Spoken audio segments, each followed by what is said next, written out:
BJP के 400 पार के नारे पर सांसद शत्रुघ्न सिन्हा ने कहा, जितना नारा लगाना है 400 का 600 का नारा लगा लें, अब बात करने का कोई फायदा नहीं है। राज खुल चुका है। करीब 4 तारीख को इसकी पुष्टि हो जाएगी। 4 तारीख के पहले किसी का कुछ कहना व्यर्थ है या फ्रस्ट्रेशन के निशानी है। बहुत लोगों के लिए जो बातें करते हैं, मैं इस मामले में कुछ नहीं कर सकता। आज चुनाव प्रचार की आखिरी शाम थी। मैं चुनाव प्रचार खत्म कर कोलकाता से आ रहा हूँ। बहुत सारे लोग आ रहे हैं। मेरा वोट पटना में है। मैं हर साल हमेशा जब जरूरत होती है तो वोट देने आता हूँ। पटना जरूर आता हूँ। आपके सामने गया था चुनाव प्रचार की, फिर मैं पटना आया। मैं अपना वोट डालने के लिए, अपने कर्तव्य का पालन करने के लिए हर किसी को वोट डालना चाहिए। बाकी जो बातें करूंगा वह 4 तारीख की बात करूंगा।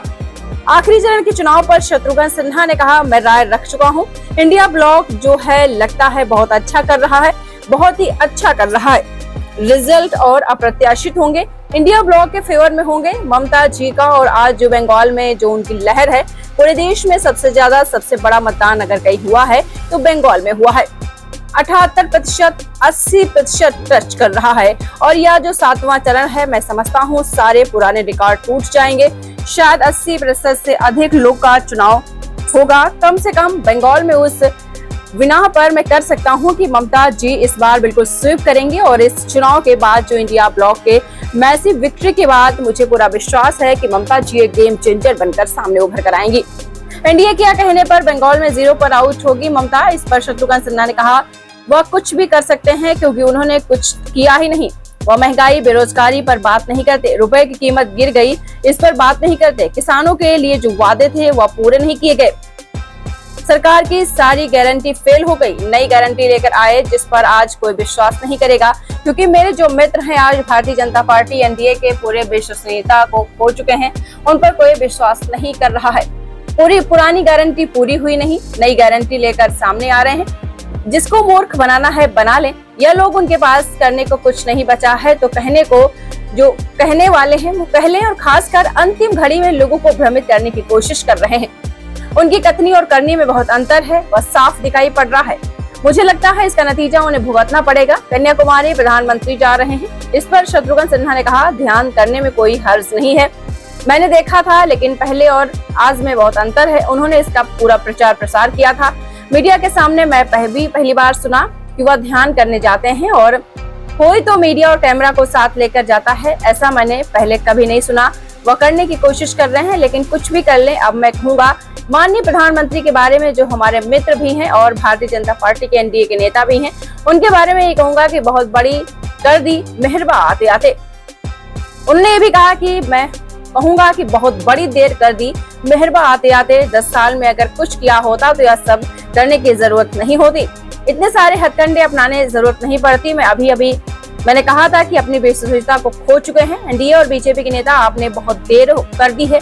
4 को नतीजे सामने हैं। बिहार में तेजस्वी के द्वारा इतनी सभा करने और परिणाम पर शत्रुघ्न सिन्हा ने कहा, तेजस्वी से लोगों को बहुत उम्मीदें हैं। तेजस्वी बहुत अच्छा कर रहे हैं और तेजस्वी ने काम किया है। मैं समझता हूँ उनका बहुत अच्छा परिणाम मिलेगा। आज युवा पीढ़ी, बाकी लोगों को तेजस्वी पर बहुत भरोसा है। मैं समझता हूँ बहुत अच्छा परिणाम इसका आएगा। रविशंकर प्रसाद फिर से पटना साहिब से हैं। इस पर शत्रुघ्न सिन्हा ने कहा कि चुनाव प्रचार समाप्त हो चुका है। सबको मेरे द्वारा शुभकामनाएं। आखिरी मौका है, जितना नारा लगाना 400 लगा दें, 600 लगा दें। अब तो ये सब बात करने का कोई फ़ायदा ही नहीं ना। राज खुल चुका है करीब और 4 तारीख को इसकी पुष्टि हो जाएगी। 4 तारीख के पहले किसी का कुछ कहना अभी तो व्यर्थ है या फ्रस्ट्रेशन की निशानी है बहुत लोगों के लिए जो ऐसी बातें कर रहे हैं। मैं इस मामले पे अब कुछ नहीं कह सकता हूँ। आज चुनाव प्रचार की आखिरी शाम थी। इस बार ख़त्म करके मैं भी कलकत्ता से आ रहा हूँ। बहुत सारे लोग जगह जगह से आज करके आ रहे हैं। क्योंकि मेरा वोट पटना में है और मैं हर साल हमेशा जब ज़रूरत होती है वोट देने आता हूँ और पटना ज़रूर आता हूँ। तो अभी आपके सामने गया था, चुनाव प्रचार ख़त्म करके सिर्फ पटना आया हूँ अपना वोट डालने के लिए, अपने कर्तव्य का पालन करने के लिए। हर किसी को वोट डालना चाहिए और उसी सिलसिले में, उसी कड़ी में मैं सामने हूँ यहाँ पे। अब बाकी जो बातें करूँगा वो 4 तारीख के बाद ही करूँगा। तो आखिरी चरण का चुनाव है, क्या लगता है सर? नहीं, मैं तो बोल चुका हूँ, अपनी राय रख चुका हूँ हर जगह। इंडिया ब्लॉक जो है या यूनाइटेड अपोजिशन लगता है बहुत ही अच्छा कर रहा है, बहुत ही अच्छा कर रहा है। रिजल्ट्स अप्रत्याशित होंगे, इंडिया ब्लॉक के फेवर में होंगे। एक तरफ यहाँ कह रहा हूँ, ये भी हमने कहा है कि ममता जी का और आज जो बंगाल में जो आज उनकी लहर है, पूरे देश में सबसे ज़्यादा सबसे बड़ा मतदान अगर कहीं हुआ है तो बंगाल में हुआ है।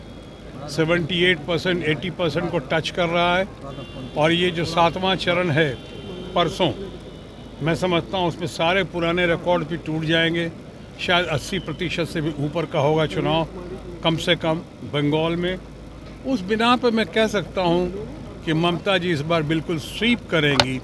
और इस चुनाव के बाद जो केंद्र का चुनाव है, इंडिया ब्लॉक की मैसिव विक्ट्री के बाद मुझे पूरा विश्वास है कि ममता जी एक गेम चेंजर बनकर सामने उभर कर आएंगी। सर इंडिया करे कि बंगाल में भी इस पर 0 पर आउट हो जाएंगे?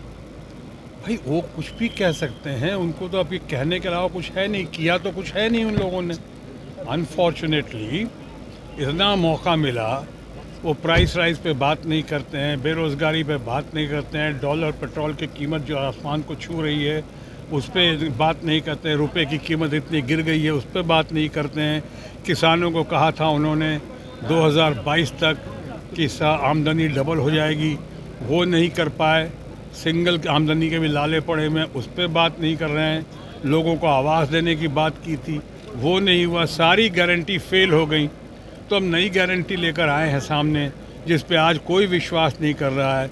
इसलिए कि मेरे मित्र जो है आज भारतीय जनता पार्टी और एनडीए की, वो अपनी पूरी विश्वसनीयता खो चुके हैं, क्रेडिबिलिटी खो चुके हैं। तो लोग कोई विश्वास नहीं कर रहा। पुरानी एक गारंटी पूरी हुई नहीं और नई गारंटी लेकर आप सामने आ रहे हैं, किसको मूर्ख बनाने की कोशिश कर रहे हैं। तो ये लोग देख रहे थे, इसलिए अब उनके पास जब करने को कुछ नहीं बचा है तो कहने को कहे जा रहे हैं। और ख़ासकर अब की घड़ी में वो लोगों को भ्रमित करने की कोशिश कर रहे हैं। कुछ उनकी कथनी और करनी में बहुत अंतर है और ये साफ दिखाई पड़ रहा है। और मुझे लगता है इसका खामियाजा जो है, इसका नतीजा जो है उनको भुगतना पड़ेगा 4 तारीख को। कुमारी जा रहे हैं ध्यान करने के लिए।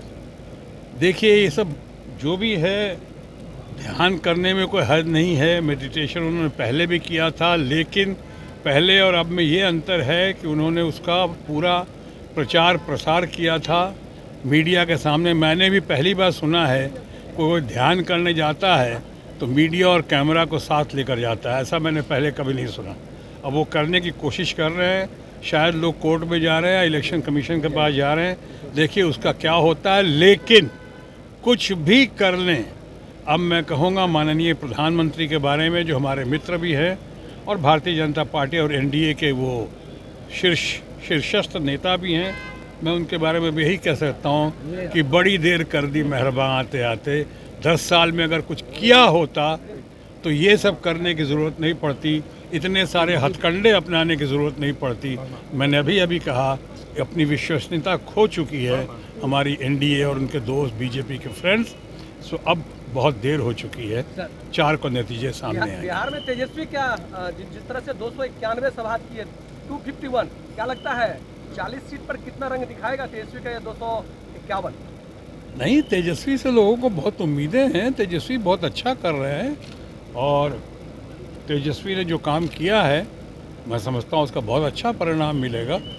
आज युवा पीढ़ी या बाकी लोगों को तेजस्वी के ऊपर बहुत भरोसा है और मैं समझता हूँ कि बहुत अच्छा परिणाम हासिल करेंगे वो। पटना साहिब से फिर से एक बार रविशंकर प्रसाद है जी, पटना साहिब से रविशंकर प्रसाद। अब देखिए चुनाव प्रचार की शाम खत्म हो चुकी है। अब सबको हमारी शुभकामना और शुभाशीष है। धन्यवाद। Thank you